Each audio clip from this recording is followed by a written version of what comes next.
just trying to take pressure off of Maul and Yoke. Just make them think about more than just a two-man game. Watching the film, what are you most proud that your team was able to accomplish against them? I think on the defensive end, we upped our level of intensity. I think we went back to our base defense and just started strapping up. And the fact that you guys were able to get that win in overtime, despite Jokic only putting up 4 points in the fourth quarter in OT, what does that say about this team? We're resilient. We have guys that are going to step up. We have guys that can compete, that want to compete and want to take the big shots. And yeah. How comfortable are you guys in those situations? You've been through so many of these close, clutch time sort of situations in the playoffs, regular season, whatever. Just what's kind of the, I guess, calmness level?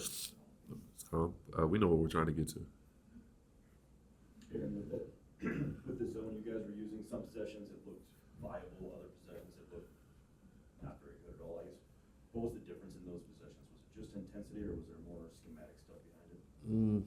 Well, it's not our base defense, so those are like schemes that you use just to try and like steal a couple of possessions throughout the game. Because possession for possession, like everyone matters. So if you could just disrupt them for 4 possessions throughout the game, it'll end up paying dividends.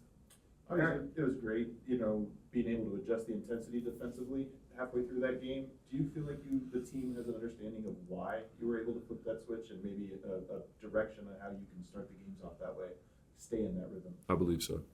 How so?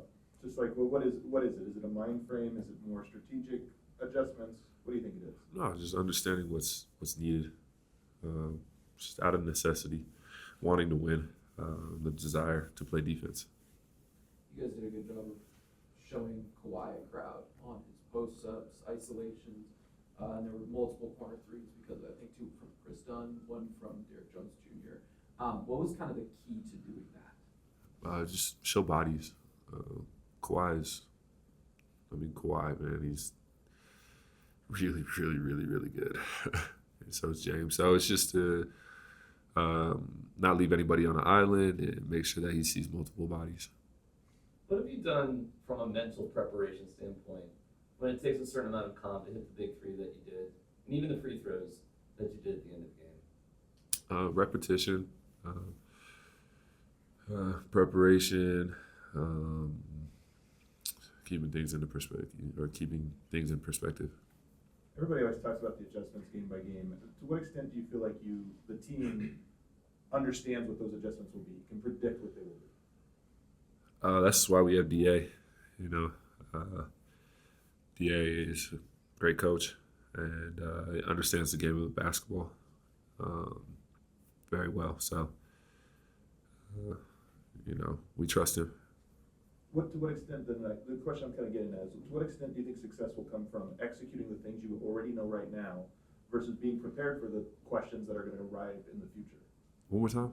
So to what extent do you think your success in game 2 is going to be about executing the things you saw on tape, things you expect you can clean up, versus being prepared for something new that is coming your way? Yeah, they're obviously gonna make adjustments throughout the game, or from game 1 to game 2. As are we. When it comes down to it, it's not really about X's and O's. It's about just executing what we already have in place, and just being who we are as a team, wanting it more, competing, playing well. Yeah. Aaron, I know it was just one game, but do you feel like after your career shooting season, do you feel like they respected it more in the postseason than years prior? Not sure. I don't really think about it. If they leave me, I'm gonna make myself available and do what I've been doing all season. One more question. When you look back at the work that you put in last summer to take the jump that you did, what was most beneficial now, having the perspective that you have? Most beneficial, I think it was just the understanding. I think like throughout my career, I think I've shot 40% from the 3 in playoffs. So I think it was just shooting the same way in playoffs as I did throughout the season and continuing it. So just understanding who I am as a shooter and what that means. Thank you, Eric. Thank you.